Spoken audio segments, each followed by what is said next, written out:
주제로 세미나를 시작하도록 하겠습니다. 먼저 인사드리겠습니다. 미래셋 은퇴재교센터의 센터장 임종수입니다. 감사합니다. 바쁘신 와중에 이렇게 참석해주신 고객님께 감사의 말씀 먼저 드립니다. 오늘 세미나는 강주배 세무사님께서 진행을 해주시겠습니다. 먼저 강사님을 먼저 소개해드리겠습니다. 세무사님께서는 전 관교 세무법인 메디칼 사업부 팀장으로 활동을 하셨고, 현재는 국내 최대 포털 사이트 네이버 부동산 세금 칼럼니스트로 활동을 하고 계십니다. 그리고 VIP 컨설팅 현재 주관을 하고 계십니다. 자, 강사님 모시겠습니다. 큰 박수로 맞아주시기 바랍니다.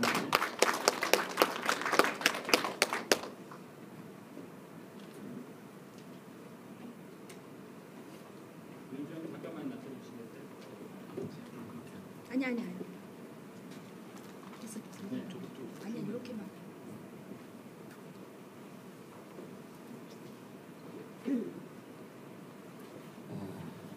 오늘 날씨가 갑자기 또 추워졌습니다.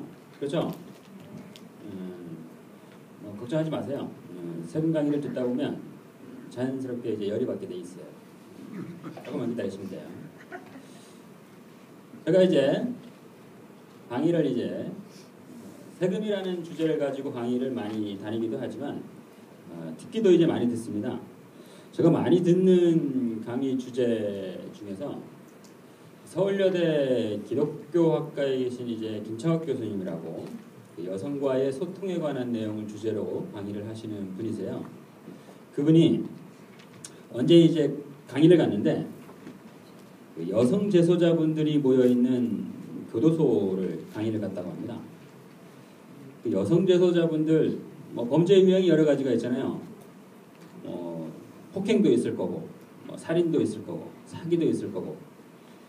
그 여성 재소자분들은 대체 주로 어떤 유형의 범죄를 많이 저지를까요? 어떤 거?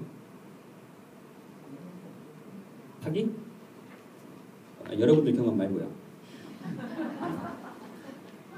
네, 정답이에요. 3분의 1 이상이 이제 사기범이랍니다. 여성 사기범. 그분들은 뭐라고 해요? 꽃뱀 막 이러잖아요. 근데 그 와중에 한 수백 명 모여 계신 여성 재소자분들 중에 그 옷 색깔이 유달리 다른 분들이 몇 분 계셨대요. 그분들은 무슨 범죄를 저질렀을까요? 누군가를 해친 거예요. 살인. 근데 여성 재소자분들의 살인에는 공통점이 있답니다. 근친살인이래요. 가족이죠, 가족. 가족 중에 누굴까요? 네, 이제 사모님 소원대로 남편이에요. 여기 이제 사모님들도 많이 와 계시지만 남편분들도 이제 많이 와 계시거든요. 제가 이제 본 강의를 시작하기 전에 남편분들께 꼭 해드리고 싶은 말이 있어요. 자나깨나 불조심 그러지만 자나깨나 이제 아내 조심하셔야 된다는 거. 아내랑 한 방에서 같이 자는 거 매우 위험한 일이라는 거. 사모님이 밥 챙겨준다고 그냥 덥석덥석 받아먹고 그러시면 안 된다는 거예요. 제가 이제 세금을 주제로 강의를 하지만 소통이라는 걸 얘기를 하는 이유가 뭐냐 하면, 자, 고객님들 만나다 보니까 결국은 세금을 줄이겠다. 절세의 출발도 결국 소통에서 시작이 되더라는 얘기예요. 내가 이제 사업을 한다. 법인 회사를 운영하는 이제 사장님이다라고 하면 제일 먼저 그 회사의 구성원인 종업원들하고의 소통이 굉장히 중요해요. 요새 이제 직원들하고 이게 잘 되다가도 사이가 안 좋아져가지고 틀어져가지고 직원들이 나가요. 나가면 그냥 나가면 좋은데 뭔가 하나씩을 들고 나가가지고, 그게 들고 나간 게 어디 있어요? 장부들 들고 나가가지고 국세청에다 갖다 줘요. 그러면 나중에 이제 국세청에서 조사 오고 세금 두드려 맞고. 가정도 똑같아요. 집안에서도 상속에 대한 세금, 세율이만 한 50% 되잖아요. 그래서 미리 재산을 좀 분배를 하자 하면서 금융기관에 이제 상담을 받아보면 재산을 남편분이 갖고 있다라고 하면 부인한테, 사모님한테 재산을 증여해 주세요. 부부끼리 증여를 하면 세금이 증여세가 과세되지 않는 기준이 얼마예요? 얼마까지 줄 수 있죠? 6억까지 줄 수 있잖아요. 그러면 6억까지 이제 증여해 주세요라고 하죠. 물론 남편분은 이제 듣기만 하고 실제로는 안 주죠. 주면은 좋은데, 자, 그런 게 결국은 소통에서 시작이 되더라는 거예요. 내가 만나는 또는 우리 같이 살고 있는 가족 간의 소통에서부터 바로 세금이 출발이 된다는 점에서 소통에 대한 이제 얘기를 이제 많이 하고 다닙니다. 자, 우리가 이제 인생을 살아가면서 피할 수 없는 한 3가지 정도, 3가지, 외로움, 죽음, 그리고 마지막에 이제 세금입니다. 물론 이 얘기를 누군가 했는지는 모르겠어요. 누군가 했는지는 모르겠지만, 자, 이 3가지의 공통점은 나이가 들어가면 들어갈수록 더 절실하게 느끼게 된다는 거예요. 사실 이제 젊은 사람들이 놀러 다니느라고 외로울 시간이 없고, 그리고 세금이라는 것도 내가 돈을 많이 벌어야, 나한테 재산이 많이 있어야 세금에 대한 부분도 고민할 거란 말이죠. 그래서 나이가 들면 들수록 많은, 그만큼 절실하게 느끼는 게 이 세금인데, 우리나라에 2012년 이제 한국 부자들의 이제 설문 보고서에 따르게 되면 결국은 많은 종류의 고민이 있지만 대다수의 부자분들이 공통적으로 고민하는 게 결국은 이제 세금에 대한 얘기더라 이죠. 소득에 대한 세금이나 또는 재산의 이전에 대한 세금이 어쩔 수 없이 피할 수 없는 부분이더라라는 거죠. 근데 이 세금에 대한 고민은 우리나라에 대한 국한된 얘기만은 결코 아니라는 거예요. 자, 비근한 이제 예로 요새도 이제 기사에 많이 나옵니다. 프랑스가 정권이 바뀌면서 소득세의 세율을 최고 75%까지 올렸어요. 그래서 유명하신 그 루이비통 명품 백을 만드는 회사의 회장님이 벨기에로 막 기아 신청하고, 세금 너무 세니까 너무 세가지고 벨기에로 가버리고, 그 유명한 있잖아요, 제라르 무슨 파르디움가 하는 그 유명한 남자 배우도 러시아로 기아가고, 엊그제 보니까 이제 바로 직전 대통령이었던 사르코지 대통령도 영국으로 거주지로 옮긴다고 합니다. 그쪽은 이제 난리가 났어요. 결국 이제 그 물이 이제 세금에 대한 부분인데, 자, 최근에 우리나라도 이제 대선이 끝났습니다. 자, 이 두 후보께서 공통적으로 내세웠던 내용 중에 하나가 바로 복지였죠, 복지. 자, 복지를 증진하겠다라고 했습니다. 자, 복지를 늘리려면 그 돈은 어디서 나와요? 우리가 내는, 여러분들이 내는 세금에서 나옵니다. 근데 나라의 세입이라는 거는 그 세법에 딱 정해진 틀에 따라 가지고 걷어들이는 게 세금이에요. 근데 그 부분을 더 늘리려면 결국은 제도를 개선을 해야 됩니다. 그래서 자, 요새 이제 인수위 활동을 하고 있죠. 그래서 이제 박근혜 지금 당선인이신 분이죠. 박근혜 이제 당선인 쪽에서 나왔던 재원을 확충하는 방안으로 크게 이제 3가지를 얘기를 했습니다. 기존에 납세자들한테 주던 이제 비과세, 세금을 걷어들이지 않는 것 또는 세금을 깎아주는 감면을 대폭 줄이겠다. 그리고 금융소득에 대한 세금을 강화하겠다. 그리고 세법 자체를 강화해가지고 세금을 더 걷어들이겠다라고 했습니다. 그래서 처음 이제 세법을 개정한 부분이 어떤 부분이냐? 이건가요?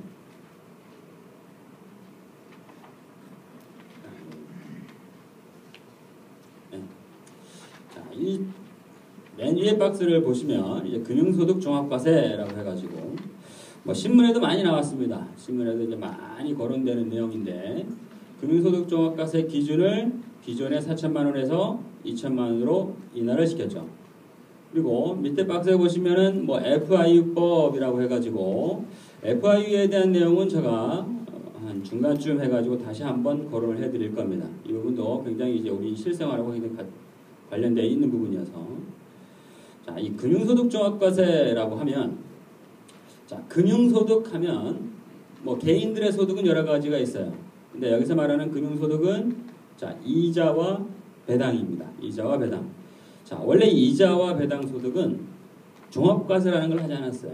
자, 종합과세가 뭐예요? 내가 다른 소득, 여러 가지 소득이 있으면 얘를 모두 합산해가지고 세율을 누진세율로 매기는 거죠. 최고 세율 41.8%. 자, 내가 예금을 넣고 이자를 받으면 나는 세금을 얼마를 내요? 이자 받을 때 세금 띄는 거. 자, 15.4%. 자, 14%. 소득세 14%하고 주민세 1.4% 해가지고 15.4%를 띱니다. 자, 원래는 그걸로 끝나는 세금이었어요. 이자나 배당은. 근데 그거를 자, 다른 소득하고 합산을 하기 위해서 만든 제도가 금융소득 종합과세라는 제도였습니다. 근데 그때 기준점을 둔 거예요. 자, 4천만 원이라는 기준점을 넣어가지고 그거를 넘어가게 되면 다른 소득하고 합산하고 그렇지 않으면 15.4%만 내라라는 제도가 금융소득 종합과세였단 말이에요. 근데 거기에 대한 기준점을 4천에서 2천으로 낮춰버렸습니다. 자, 금융소득 4천에서 2천으로 낮춘다. 애초에 이제 금융소득 종합과세 대상자가 지금 한 5만 명 정도 된다고 하죠. 4천만 원 시절에. 자, 그 당시에는 뭐 사실 금액적으로나 보면 이제 4천만 원이라는 금융소득이라는 게 사실 그렇게 가까운 얘기는 아니었어요. 좀 어느 정도 거리가 있는 얘기였는데, 자, 미근한 예로, 자, ELS라는 상품 아시죠? ELS. 자, ELS 뭐 어떤 조건이 붙잖아요. 뭐 삼성전자 주식이 있다 그러면, 자, 지금 현재 삼성전자 주가 만기를 한 3년 정도를 둔다. 그러면 지금부터 한 3년 후에 삼성전자 주가가 지금보다 한 10% 정도 오르면 당신 돈의 한 10%를 수익으로 돌려줄게. 그러면 내가 1억을 넣어요. 1억을 넣고 났더니 3년 후에 주가가 원하는 대로 올라버렸어요. 그러면 나는 얼마를 받아요? 3년 후에. 자, 10%로 주는 게 이게 연 10%란 말이에요. 그러면 1억에 10% 해가지고 3년이니까 3천만 원을 받게 됩니다. 3천만 원이면 옛날 제도 기준에 따르면 금융소득 종합과세 대상자가 아니었죠. 근데 그게 절반으로 2천으로 떨어졌기 때문에 금융소득 종합과세 대상자가 된 거예요. 자, 4천만 원이던 시절에는 내가 3천을 받으면 세금에 대해서 내는 세금이 한 460만 원 정도 됐단 말이에요. 근데 그게 금융소득 종합과세 대상자가 되면 최고 1260만 원까지 세금을 내게 되는 거예요.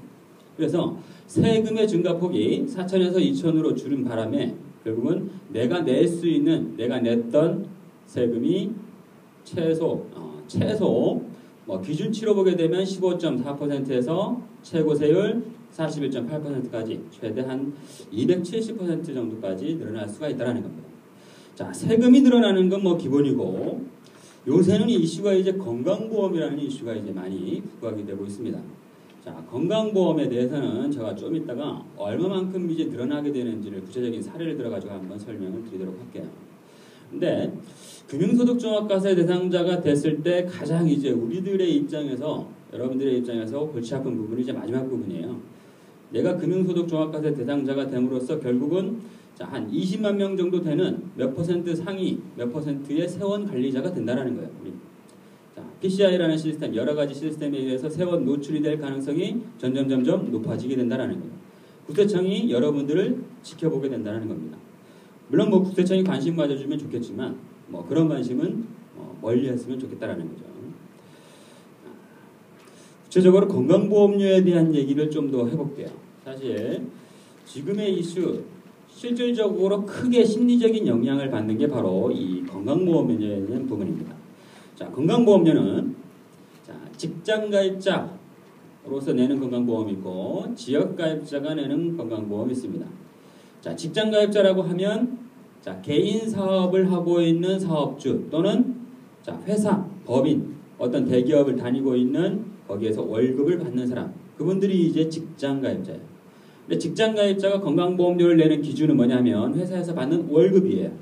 내가 100만 원을 받으면 그 100만 원에 기준을 해가지고 2.945 정도 세금을 건강보험료를 추가로 내도록 되어 있습니다. 그러면 내가 월급만 있는 경우에 근로소득만 있는 직장가입자에게 부과될 수 있는 최고 건강보험료 최고치는 월 한 245만 원 정도 됩니다. 그런데 이 직장가입자가 예전에는 아무리 소득이 많더라도 이거 이상을 내지를 않았습니다. 그런데 그 제도가 변경되면서 월급 외에 다른 소득이 연간 7,200을 넘게 되면 뭐 여기에는 금융소득도 있을 거고 금융소득 종합과세 대상되면서 세원이 노출된 그런 소득도 있을 거고 뭐 임대도 있을 거고 등등의 소득을 합쳐가지고 7,200만 원을 넘게 되면 자, 추가로 최대치 월 490만 원까지 건강보험료를 추가로 내도록 되어 있는 제도. 이게 작년 하반기부터 시행이 된 제도입니다. 자, 직장가입자는 월 보수, 월급을 기준으로 내지만, 자, 직장가입자가 아닌 이제 지역가입자 같은 경우는 어떠냐? 자, 뭐 임대, 흔히 이제 임대업자 이런 분들이 이제 직장가입자가, 지역가입자가 되는 겁니다.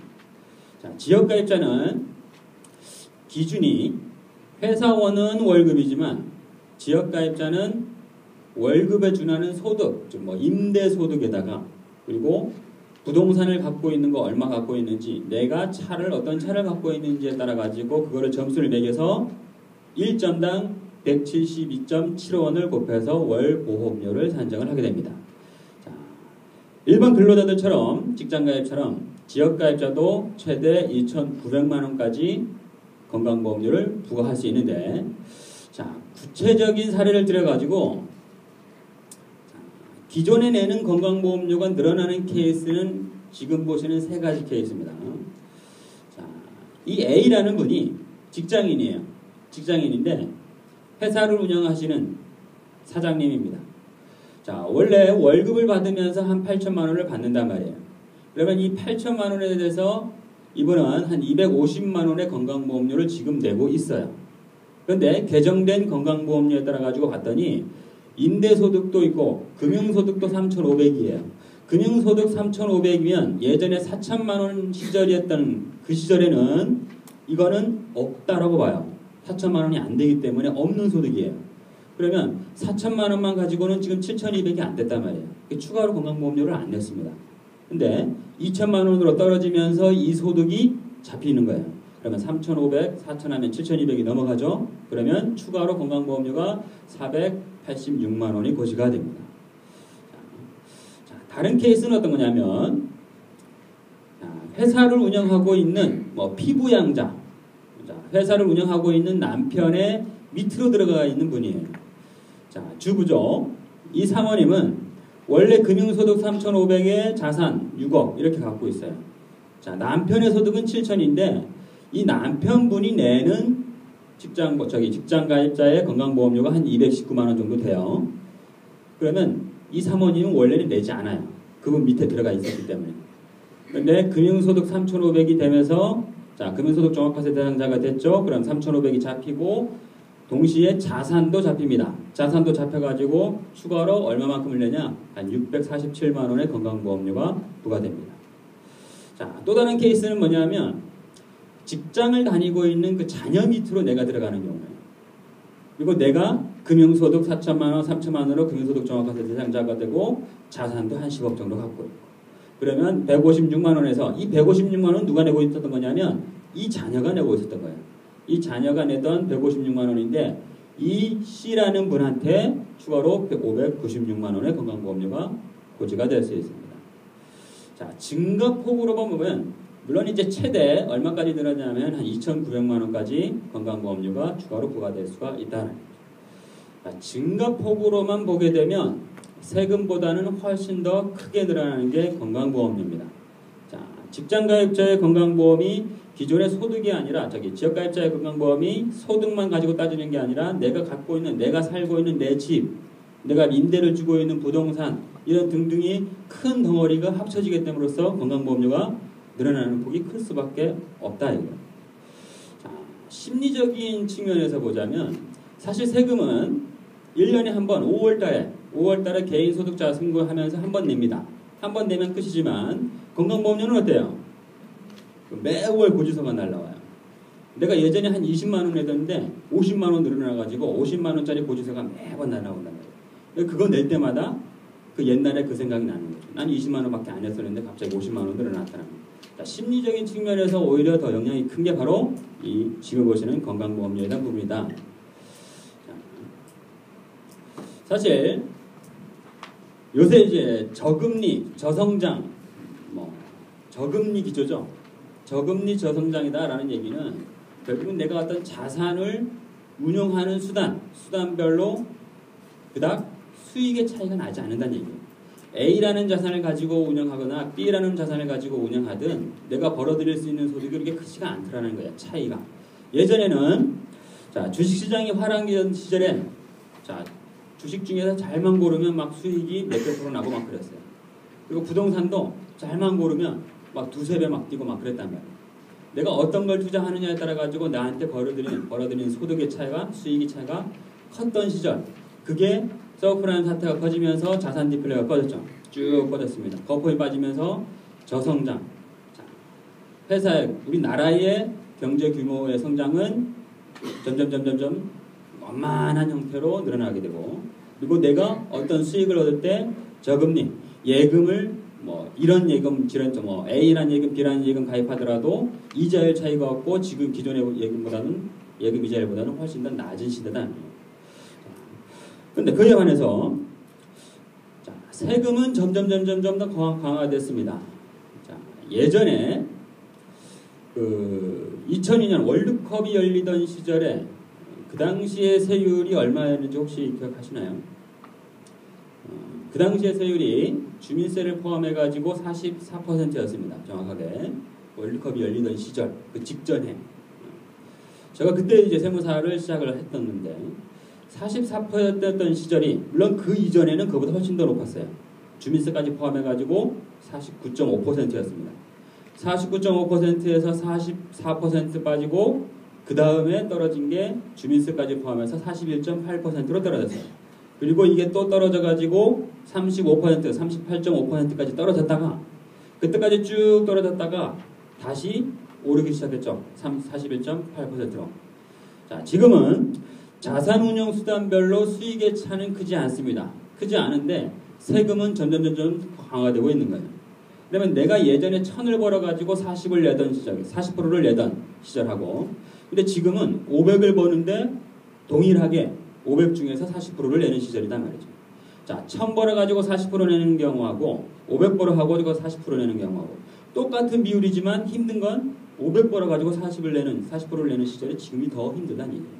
자, 지금은 자, 자산운용별로 수익의 차가 크지 않은 자, 그것보다는 오히려 수익에 내가 벌어들이는 소득 중에서 얼마만큼을 세금을 줄여가지고 내 세후 소득을 키울 수 있느냐 즉 수익이 아닌 자, 절세의 시대가 도래했다라는 겁니다. 자, 뭐 여러 가지 제도들이 있죠. 뭐 공제 한도라든지 뭐 과세 부담 뭐 율을 상승시키다든지 건강보험료 세금 외에 각종 공과금이 늘어나는 현상. 사실 세법을 개정을 하면서 그 요새 이제 인수위의 업무 보고가 뭐 최근에 거의 다 마무리됐지 않습니까? 근데 처음에 이제 인수 업무 보고를 받았던 게 이제 국세청이었어요. 국세청이 박근혜 당선인에게 업무 보고를 하면서 내놨던 게 뭐였냐면 FIU에 대한 정보 접근권을 강화하겠다라고 했어요. 동시에 박근혜 당선인이 어떤 얘기를 했냐면 지하경제를 양성화하겠다. 그런 얘기 들어보셨죠? 지하경제 양성화. 자, 지하경제는 대체 무슨 경제일까요? 땅속에 있는 경제는 아니에요. 자, 지하경제, 그쪽에서 얘기하는 지하경제는 자, 이런 거예요. 뭐 자식이 결혼해요. 자식이 결혼하니까 아파트 전세금을 마련해 주려고 아버지가 한 2억 정도를 보태준 거예요. 그게 지하경제예요. 즉 잡히지 않는 실제 돈의 흐름이 잡히지 않는 거. 자, FIU는 내가 2억 원을 아들한테 보내주면 자, 그 계좌에 대한 내용이 계좌 이체에 대한 내용이 FIU라는 금융정보분석원으로 수집이 됩니다. 자, 기존에 이 FIU가 갖고 있었던 정보에 대한 접근이 국세청은 뭐 아무 때나 접근할 수가 없어요. 지금은 어떤 경우에 접근하냐면 자, A라는 사람이 정말 탈세 혐의가 있는 거예요. 어떠한 세금을 누락했다라는 구체적인 혐의가 있을 때 얼마만큼을 누락했는지 예전에 과세 정보를 계좌이체 내역을 확인하려고 FIU의 정보를 요구할 수가 있어요. 근데 박근혜 당선인한테 보고하면서 정보 접근권을 강화하겠다 했던 그 내용은 뭐냐면 자, 웬만하면 사전적으로 세금을 피할 수 있는 그런 사람들에 대한 정보를 가지고 그 사람들의 계좌에 대한 접근권을 갖겠다라는 거예요. 예전에는 특이한 경우에만 정보를 받았지만 지금은 특이하지 않은 일반적인 제너럴한 경우에도 정보를 가져와가지고 계좌 흐름을 파악하겠다라는 거예요. 자, 그럼으로써 자연스럽게 뭐 대부업을 하시는 분들, 안 좋게 마약을 판매하는 분들, 이런 사람들 뿐만 아니라 일반적으로 가정에서 일어나는 돈의 흐름 이런 부분들이 다 포착이 되면서 세원은 광범위하게 넓어지게 된다라는 겁니다. 자, FIU라고 하면 사실 뭐 계좌 이체에 대한 내역은 연간 한 33만 건 정도 보고됩니다. 우리나라에서. 그러니까 각 은행, 각 금융기관에서 우리가 내가 돈을 보내고 했던 내역들이 한 33만 건 정도가 금융기관으로 들어가는데, 자, 금융기관으로 들어간 내용 중에서 국세청이 그걸 가지고 조사했던 사람이 한 7천 건 정도 돼요. 7천 정도. 비율상으로는 그렇게 크지는 않습니다. 그런데 보고 건수가 한 10년 정도 사이에 한 126배 이상 증가했어요. 그래서 지금은 기준점을 딱 세워가지고 1,000만 원, 2,000만 원이라는 기준을 세워가지고 일단 넘어가기만 하면 무조건 다 보고하는 추세다 말이죠. 은행 입장에서도 그거를 담당하는 사람 입장에서도 혹시나 모르니까 기준을 세워가지고 무조건 그 이상 기준이 되면 통보하는 현상입니다. 물론 점점 이제 건수는 늘어나게 되고 이 33만 건 중에서 굉장히 많은 광범위한 자료에 접근을 하겠다라는 게 국세청의 지금 요구입니다. 이게 물론 법이 아직 개정되지는 않았어요. 개정되지는 않았고요. 자, 이것뿐만 아니라 사실 국세청 자체적으로 이제 시스템도 이제 강화가 됐습니다. 물론 이거는 최근의 얘기는 아니에요. PCI 분석 시스템이다라고 해가지고, 자, PCI 분석 시스템은 언제 도입이 됐냐 하면 2009년도 말에 도입이 됐습니다. 그래서 2010년도부터 가동이 되기 시작해가지고 2010년도 한 중반, 한 5월달부터 직접적으로 세무조사를 하기 시작을 했어요. 이걸 가지고. 자, PCI라고 하면 뭐 뜻이 있어요.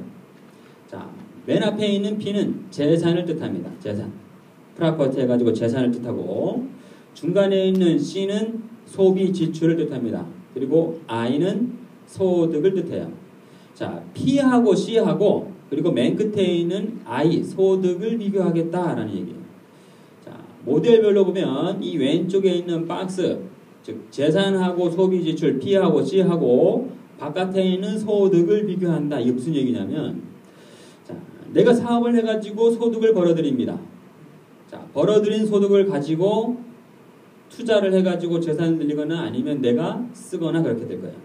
결국은 이 왼쪽에 있는 박스 재산하고 소비 지출의 출발점 어디냐면 내가 신고한 소득이다라는 얘기예요.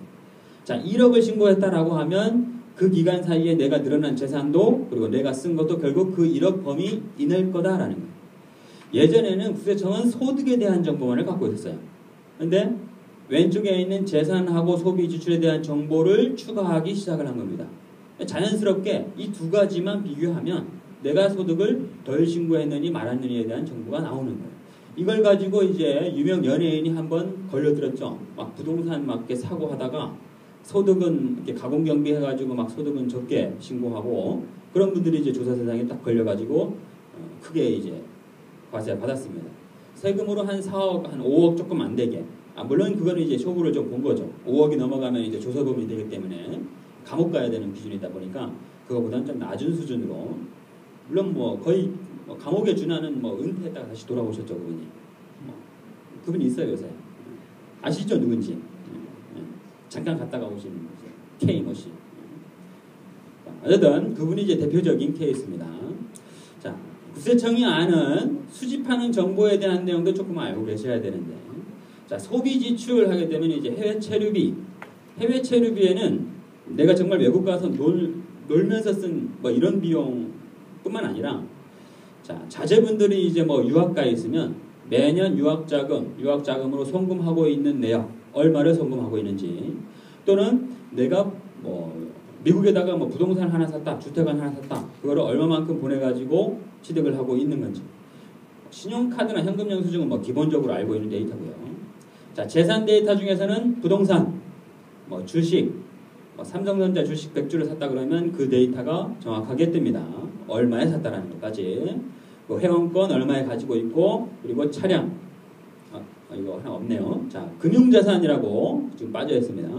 부동산, 주식, 회원권, 차량, 금융자산. 부동산, 주식, 회원권, 차량, 뭐 사실 등기 등록하는 자산입니다. 기본적으로 내가 알고자 하면 알 수 있는 자산이에요. 부동산은 집원만 알면 등기부등본 떼가지고 그 사람의 소유권 누군지를 알 수가 있는 거잖아요. 근데 금융자산 같은 경우는 어때요? 내가 예금에다가 1억을 넣었다고 해가지고 뭐 등기부등본에 뭐 등기하고 그런 거 없잖아요. 그냥 뭐 예금 그 통장만 내가 갖고 있단 말이에요. 근데 예금에 대한 정보, 금융정보에 대한 게 자연적으로 흡수가 되고 있습니다. 물론 금융자산이 노출되는 첫 번째 원인은 뭐냐면 이자예요. 이자. 자, 1억을 넣었어요. 애들 명의로 1억을 예금을 해줬습니다. 이자율을 10% 준다고 할게요. 그러면 1년 있다가 1,000만 원의 이자를 은행이 그 아들한테 줄 거 아니에요. 자, 은행이 아들한테 1,000만 원을 주면서 뭔가를 국세청으로 보냅니다. 그때 보내는 서류가 이자소득 지급 명세서라는 서류예요.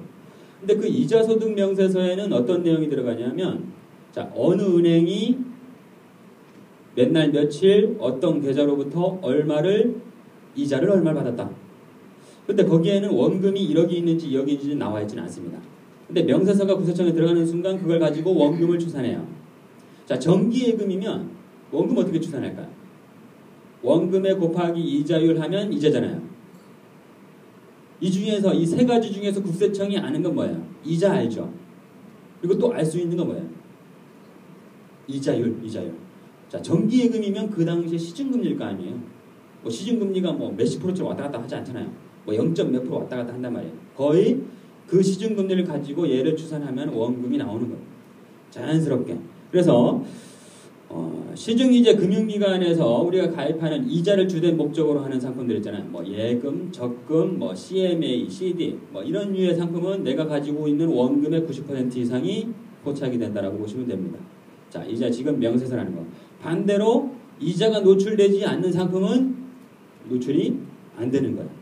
뭐 대표적으로 보험 같은 상품이죠. 보험은 이자를 주긴 주지만 실제로는 주지는 않죠. 거기 그냥 쌓아놓잖아요. 내가 가서 달라고 하기 전까지는 주지를 않는단 말이에요. 주지 않다 보니까 내가 갖고 있는 보험 계좌에 대해서 얼마를 넣고 있는지 뭐 누가 갖고 있는지 자체가 드러나지를 않습니다. 근데 이 보험도 나중에 좀 이따 이제 세법 개정하고 있는 부분에 있어서 뭐 보험에도 뭐 여러 가지 종류가 있는데 일시납 같은 상품 같은 경우에는 이제 내가 보유하고 있는지 여부가 드러나도록 지금 시스템이 바뀔 예정이에요. 좀 이따 다시 한번 설명드릴게요. 자, PCI 분석 시스템을 활용한 세무조사 시스템. 이걸 가지고 처음 조사를 했던 게 지금 이 고액금융자산 자금출처조사예요. 고액금융자산 자금출처조사 하게 되면 금융자산을 많이 갖고 있는 사람이 대체 어디서 나가지고 돈을 그 예금을 갖고 있느냐 이거에 대한 조사예요. 자, 사실 고액금융자산 자금출처조사가 처음에 시작된 게 2010년도 5월달이었습니다. 그때 선정이 됐던 그 사업자부를 보게 되면 그때는 이제 타겟팅을 해가지고 뭐 고소득 자영업자분, 뭐 변호사, 뭐 성형외과, 뭐 피부과, 한의원, 그다음에 뭐 룸사롱 하는 사람들, 그리고 뭐 현금 수입이 많은 뭐 모텔 업자들 그런 분들이 이제 대상이 됐어요. 모텔 하시는 분들이 왜 현금이 많을까요? 저는 순진해가지고 잘 모르겠는데 많다고 하더라고요. 밤에 쓰면 모르겠는데 이제 해지기 전에 쓰시는 분들이 있나 봐요. 그분들이 이제 현금으로 이제 많이 쓰다 보니까 그래서 이제 그런 것 같아요. 여러분 다 아시죠?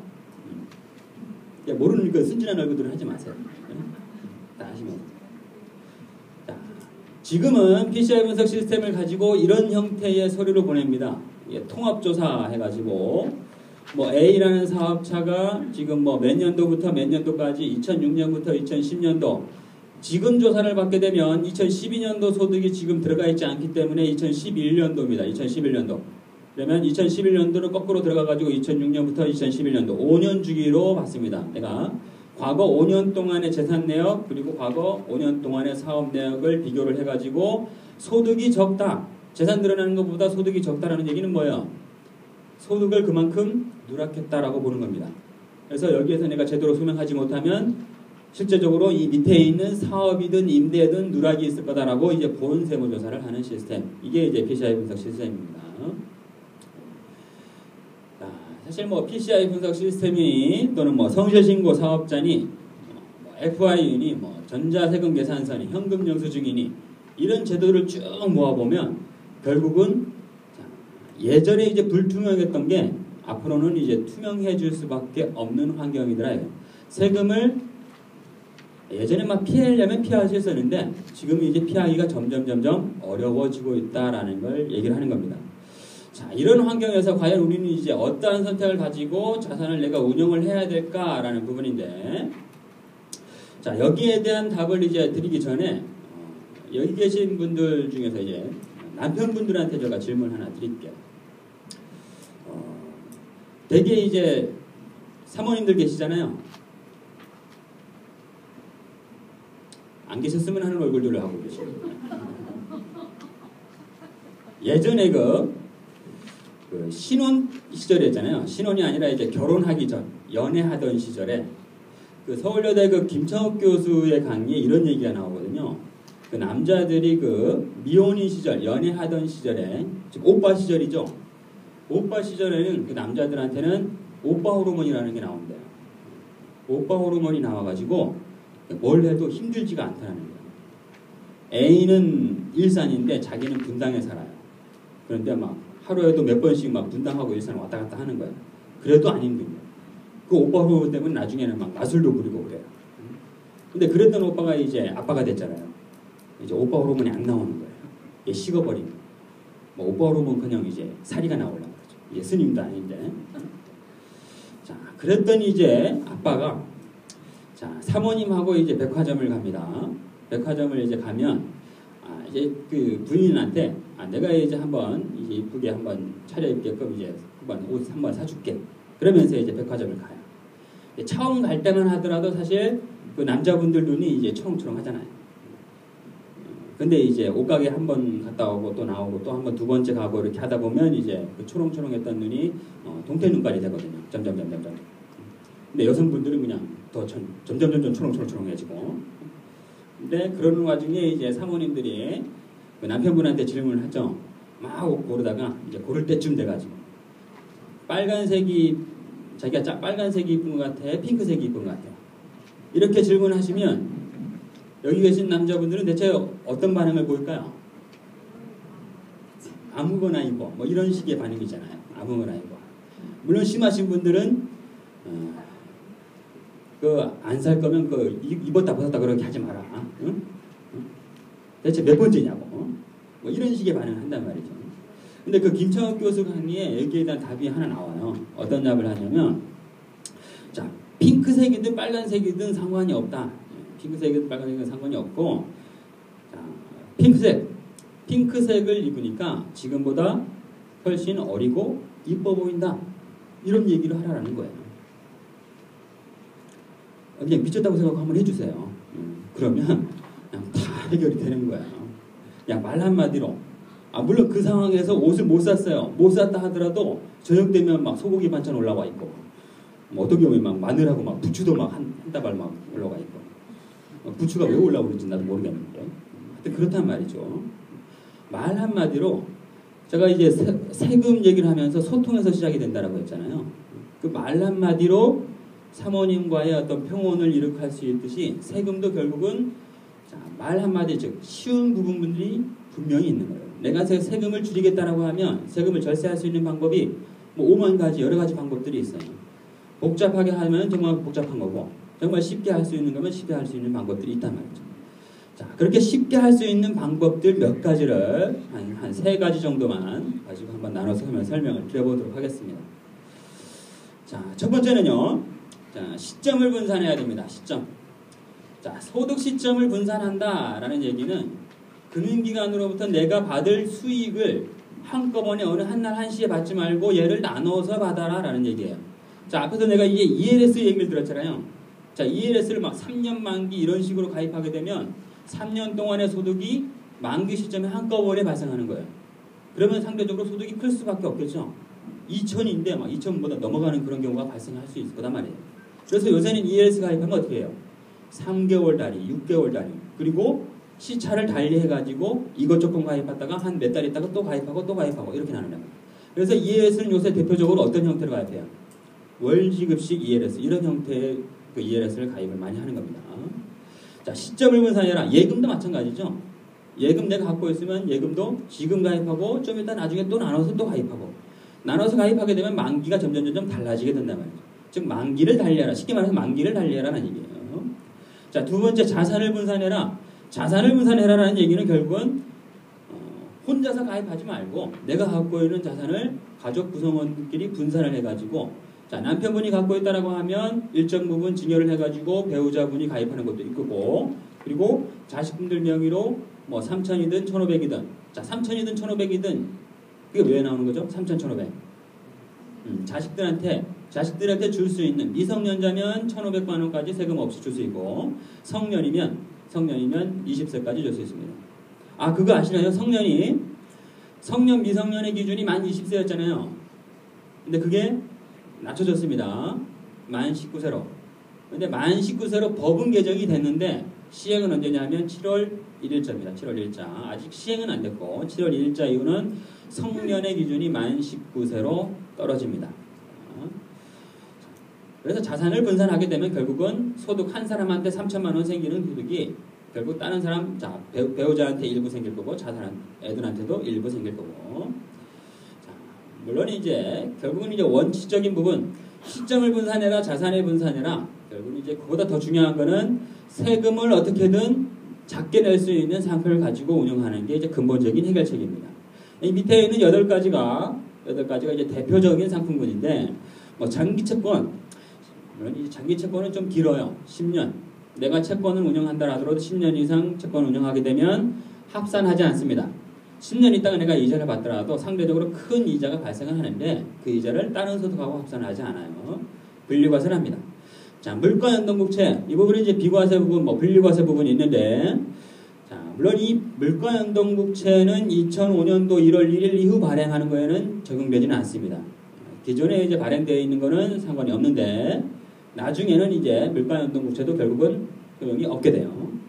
자, 요새는 이제 브라질 국채가 다시 이제 뜨기 시작을 했습니다. 브라질 국채, 브라질 해외화의 등락과 반대해가지고 브라질 국채도 굉장히 수익성 좋으면서 비과세 부분.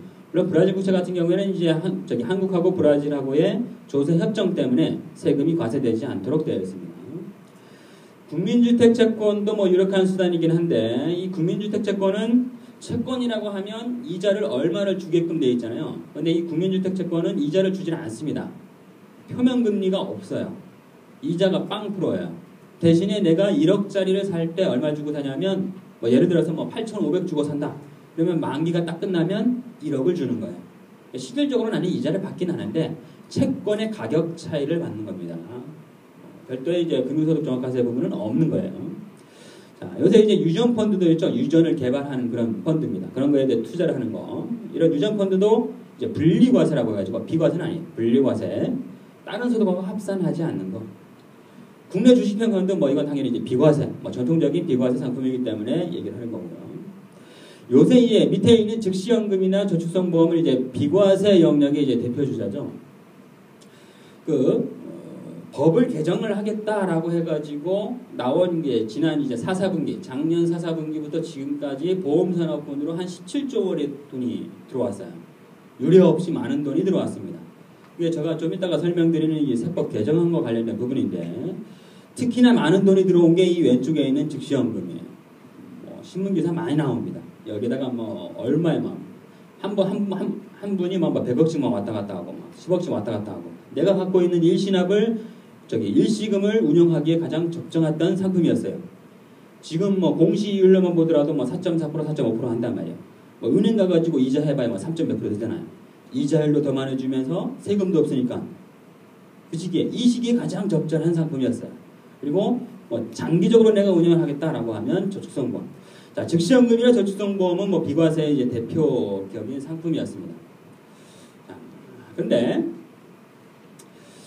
비과세라는 이 영역에 사실 이제 보험 부분이 예전에는 보험은 비과세다라고 하면서 얘기를 하면서 사실 그게 이제 진리처럼 받아들여졌어요. 근데 보험만 너무 비과세 혜택을 너무 많이 주는 거 아니냐라고 해가지고 거기다 매스를 매스를 대기 시작을 했습니다. 그래서 그 비과세 부분을 조금씩 깨트리기 시작했습니다. 앞으로 몇 년 있다가는 정말 이제 비과세는 없어지게 될 거예요. 그 처음 시작이 바로 올해입니다. 어떤 거였냐? 자, 원래 이제 왼쪽 편에 보시면 이제 월납이라고 되어 있는데 월납이면 뭐예요? 월 단위로 보험을 넣는 그런 상품들이죠. 일반 저축성 상품인데 예전에는 월납이든 일시납이면 한꺼번에 내가 목돈을 넣는 상품이고 월납은 월 단위로 나누는 상품이고 예전에 월납이든 일시납이든 다 비과세였어요. 그런데 월납으로 들어가겠다라고 하면 특정한 요건을 정해가지고 그 요건이 안 되면 다 과세하겠다. 자, 일시납도 즉시연금 같은 일시납 상품도 예전에 이게 한도가 없었어요. 100억을 갖다 놓건 1000억을 갖다 놓건 다 비과세였습니다. 근데 2억이라는 금액을 넣어가지고 2억을 넘어가면 무조건 다 과세. 자, 오른쪽에 계약자 변경과 관련된 얘기는 뭐냐면 그 예전에 그 보험을 가입을 해가지고 아버지가 이제 보험을 가입한단 말이에요. 아버지 명의로 보험을 쭉 그냥 연금은 뭐 연금이든 저축상품이든 넣었습니다. 그래가지고 얘를 그 아들 명의로 또는 자식들 명의로 계약자를 변경을 해줘요. 계약자를 변경해주게 되면 보험법상 그 보험의 권리는 변경된 후에 계약자가 가져가는 거예요. 예전에는 아버지가 냈지만 아버지가 계약자였던 시절에는 그건 아버지 돈이었지만 아들로 명의 변경된 순간 그 돈은 아들 거였단 말이에요. 그런 식으로 해가지고 재산을 이전해주는 효과가 있었습니다. 자, 일반적인 다른 금융상품에는 없는 기능인데, 자, 이 계약자 변경과 관련돼 가지고 그 비과세라고 하면 보험은 10년이잖아요. 10년인데, 자, 예를 들어서 아버지가 한 7년 정도 있었어요. 7년 있다가 이거를 아들한테 변경을 시켜줬습니다. 그러면 옛날 법, 지금이죠. 지금 세법이 변경되기 전 지금 법에 따르면 아들은 나머지 10년 중에서 7년을 뺀 3년만 채우면 비과세였어요. 근데 지금 이제 2월달에 바뀌는데 2월달에 바뀌는 법에 따르면 아들이 그 전에 7년을 가입을 아버지가 7년을 있었는지 10년을 있었는지 상관없이 그거는 깡그리 무시되고 변경된 이후 아들부터 다시 애초에 10년부터 시작을 하는 겁니다. 그러면 다시 10년을 기다려야만 비과세를 받을 수 있는 거예요. 즉 이 명의 변경, 계약자 변경으로 인해 가지고 기존 10년이라는 비과세 기간이 사실상 연장이 되는 효과가 있는 겁니다. 자, 이 부분이 이제 법인 계약에도 많이 나타나요. 뭐 CO 플랜이라고 해가지고 사장님들 법인 뭐 은퇴자금 마련하는 이제 플랜이 있습니다. 거기서도 똑같이 그런 이제 악영향이 있습니다. 자, 중요한 부분은 이 보험과 관련된 이 세 가지 세법에 이제 시행령에 규정된 내용인데, 자, 지금 이제 기획재정부의 이제 예정대로라고 하면 이제 구정이 끝난 2월 12일 구정과 다음 날 거예요. 연휴가 끝난 다음 날 국무회의에 상정을 해가지고 공표하도록 되어 있습니다. 공표가 되면 그때부터 세법이 시행되는데 아마 예정되기는 2월 15일자부터 이 법이 시행되는 걸로 지금 예정이 되어 있습니다. 물론 이 세 가지 내용의 공통적인 거는 그 전에 계약, 기존에 지금 들어가 있는 계약이거나 아니면 2월 15일자 이전에 들어간 계약에 대해서는 지금의 법을 적용하는 겁니다.